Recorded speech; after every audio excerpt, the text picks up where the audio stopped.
Se acabó el edificio y la copropiedad. ¿Qué pasaría si hay un daño de más del 70% por deterioro en un edificio conjunto? ¿Te lo has preguntado?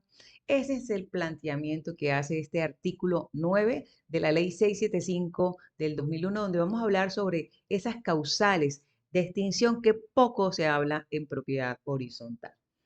Vamos a compartir. Y si aún no me sigues en mi canal, ¿qué estás esperando? Suscríbete, dale a la campanita para que no te pierdas ninguno de los videos de este especial. Las causales de extinción de la propiedad horizontal, realmente el artículo marca tres, pero más allá de esas causales, tienen unas connotaciones muy particulares. Como en este especial estamos haciendo muy gráfico, quiero compartirles para aprender que esta edificación tiene sus áreas de circulación, sus zonas comunes distribuidas y aquí queda identificado accesos, vías internas, unidades privadas, claramente, equipos, todas las zonas o bienes comunes no esenciales. Todo esto para poder que nos enfoquemos en qué es una copropiedad, un edificio, un conjunto y cómo finalmente está compuesto. Esto cuando hablamos de las causales de extinción de la propiedad, les recordaba que el artículo 9 y todos los que están llegando a mi canal y que son administradores, siempre les recuerdo que estén acompañados por la ley 675 del 2001 para que le vayan haciendo seguimiento. Eso tiene tres causales y un parágrafo. Pero en este canal estamos explicando el artículo, desmenuzando paso a paso, de menos a más, cada uno de esos artículos para poder hacerlo entender y así, de una forma muy gráfica. Las causales de extinción, como les mencionaba, la número uno es la destrucción o deterioro total del edificio o conjunto o centro comercial. Dos, la decisión unánime de los titulares de los bienes privados, ¿cuáles? Los dueños de cada unidad independiente, apartamento, locales y demás. Tres, la orden o autoridad judicial o administrativa. Tengan muy presente estas tres causales porque en la medida que vamos haciendo el recorrido voy a explicar cada uno de ellos. Y en esa explicación les traigo aquí claramente el numeral 1, que es la destrucción o deterioro total del edificio que debe ser mayor o igual al 75%. Ojo, que la parte o este numeral 1 no habla de cualquier destrucción para solicitar la causal de extinción.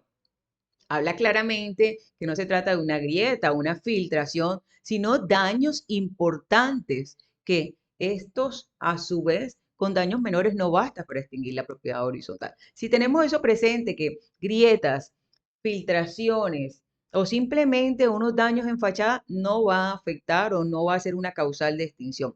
Pero si miramos la destrucción o deterioro, como les decía, mayor o igual a un 75% efectivamente de este edificio o de la etapa, eso sí puede y es una causal de extinción de la propiedad horizontal.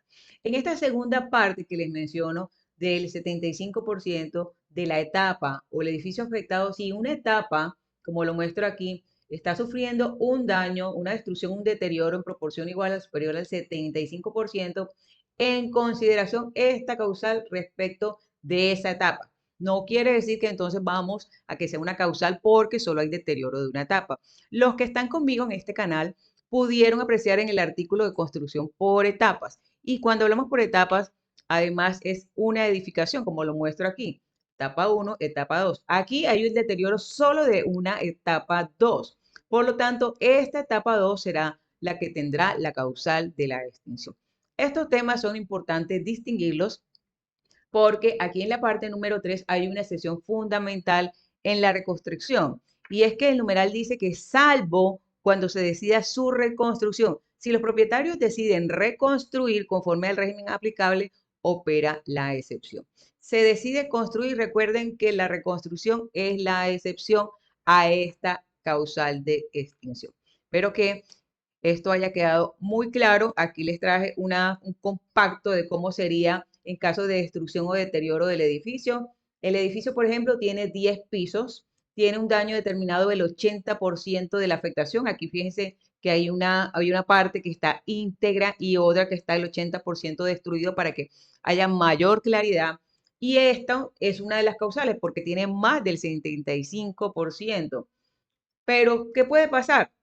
Que todos los propietarios se ponen de acuerdo y deciden reconstruir y no extinguir la propiedad horizontal. Es una excepción a la causal. Aquí espero que con este ejercicio visual haya quedado muchísimo más claro. En el numeral número 2, recuerde que son tres numerales, tres causales para la extinción de la propiedad horizontal y que este artículo 9 tiene su parágrafo. En este numeral 2, que habla sobre la decisión unánime de los titulares del derecho de propiedad sobre qué? Sobre los bienes de dominio particular. Recordemos que cada unidad es un dominio particular. Siempre y cuando ahí establece la condición se acepte por escrito que todos los acreedores, ¿cuáles son los acreedores? A los que se les debe con garantía real sobre los mismos o sobre el edificio o conjunto. Este es un edificio sometido al régimen de propiedad horizontal, pero todos los propietarios o los titulares de las unidades privadas de bien particular aceptan por escrito con los acreedores con garantía real que se extinga la propiedad horizontal. Ese escrito, esa aceptación le da la formalidad y produce la extinción del régimen. ¿Quiénes deben aceptar por escrito? Sería la siguiente pregunta. Y claramente son esos acreedores a quienes se les deben con garantía real sobre los bienes privados de los propietarios. Puede ser que unos inmuebles de esos estén hipotecados a entidades financieras. Los acreedores con garantía real sobre el edificio o conjunto. Importante, importante, anoten, sin la aceptación por escrito de los acreedores con garantía real, no puede declararse la extinción. Esta excepción es totalmente importante, trascendente, porque hace un gran cambio en este segundo numeral de la causal de extinción. En el numeral número 3, que es la tercera causal de extinción, es por la autoridad de una orden judicial o administrativa como causal de extinción. El edificio conjunto que está sometido a propiedad, al régimen de propiedad horizontal, la autoridad judicial existe una orden que dispone la extinción del régimen. El siguiente es que la orden de quién proviene puede prevenir de un juez o de una autoridad administrativa competente. Fundamental. Y eso genera la extinción porque da cumplimiento a la orden y se extingue el régimen de propiedad horizontal. Cada paso de esos numerales y cada artículo lo vamos desmenuzando para que podamos comprender tú que me estás observando ahí desde tu casa, desde tu celular. Recuerda que todos los likes que les da sirve e incentiva aquí a su creadora para poder seguir desarrollando estos temas. Ejemplo de cuáles autoridades: un juez civil, un juez administrativo, entidades administrativas competentes. Importante, nota, esta extinción no depende de la voluntad de quienes, de los propietarios de cada unidad privada. Esto depende del mandato de la autoridad judicial o administrativa y eso hace una gran diferencia en lo que veíamos en el numeral anterior, que se hablaba de la voluntad de los propietarios. Miren qué gran diferencia aquí. Finalmente, a el parágrafo se los voy a dividir en dos porque es un poco complejo. Vamos a colocarle mucha atención. En caso de que haya una demolición o una destrucción total de esta edificación que conforme el conjunto, todo el terreno sobre el cual se encontraba toda la estructura, pero recordemos que esto seguirá grabado proporcionalmente de acuerdo a los coeficientes de propiedad horizontal. ¿Qué quiero decir con esto? Las hipotecas y demás bienes grabados sobre cada inmueble. Vamos a ser más específicos. Usted tiene un apartamento que es el 101, pero lo tiene hipotecado a una entidad financiera. Se estableció una causal de extinción del régimen. ¿Qué sucede? Que eso proporcionalmente, recordemos que si tiene la hipoteca, si tiene una hipoteca, será grabado proporcionalmente a quien efectivamente se encontraba construido o seguirá grabado proporcionalmente. Esto hay que dejarlo claridad, porque no podemos dejar de lado cuando existen gravámenes sobre esas unidades. Existe por ejemplo, aquí 4 apartamentos con coeficientes, como les colocaba otro ejemplo, el apartamento 401 que tiene hipoteca. Entonces, este apartamento tiene un 20%, el 201 pálido porcentual y el 401 un 35% de hipoteca. Segundo, la demolición o la destrucción total. La edificación puede desaparecer físicamente. Hay que vamos a dejar una claridad, porque a veces confundimos la edificación con toda la estructura jurídica. El terreno permanece, hagamos el ejercicio, solo queda el lote donde estaba construida la edificación, porque recordemos una cosa es el lote, otra es la construcción, y ahí el gravamen no desaparece. ¿Qué quiero decir? Que puede que yo sea propietario de esta unidad privada, pero tenía una hipoteca sobre ese inmueble, el porcentaje de esa hipoteca prevalece, el gravamen no desaparece.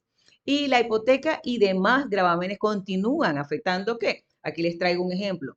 El terreno. ¿Por qué el terreno? Porque de acuerdo a los coeficientes de propiedad, eso va afectando proporcionalmente. Si todo esto queda destruido, ya no tenemos unidades privadas porque hay una destrucción. ¿Qué corresponde a cada uno? Que del terreno, proporcionalmente a cada uno, le toque una pequeña porción de acuerdo a su coeficiente. Y si hay gravámenes o hipotecas a terceros, proporcionalmente también le corresponde. Fíjate la claridad tan importante de este parágrafo. Quería presentarles así muy visual, en resumen, destruir el edificio no significa que ya usted va a olvidarse de sus obligaciones. Fíjese que las entidades financieras o los gravámenes no quedan por fuera. Si existen hipotecas sobre esos bienes privados, estos continúan afectando. Por eso es que muchas personas en estas situaciones de destrucción aún continúa vigente, vivo, porque las entidades financieras no van a perder sus recursos de ninguna manera. Pero eso va a ser también de acuerdo a los coeficientes de cada copropiedad. Aquí les traigo un ejemplo claro.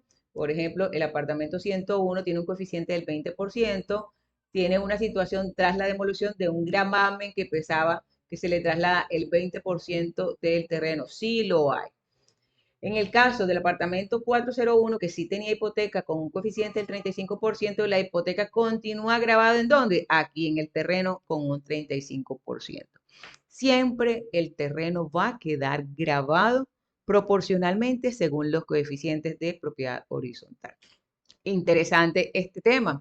Y si ya llegaste hasta el final de este contenido y estás con el especial, recuerda que soy la autora del libro Yo Soy Buena Nota. Por aquí te voy a dejar nuestro WhatsApp corporativo para que lo adquieras y me ayudes a fortalecer la formación de los niños en propiedad horizontal con una convivencia sana y pacífica que todos anhelamos.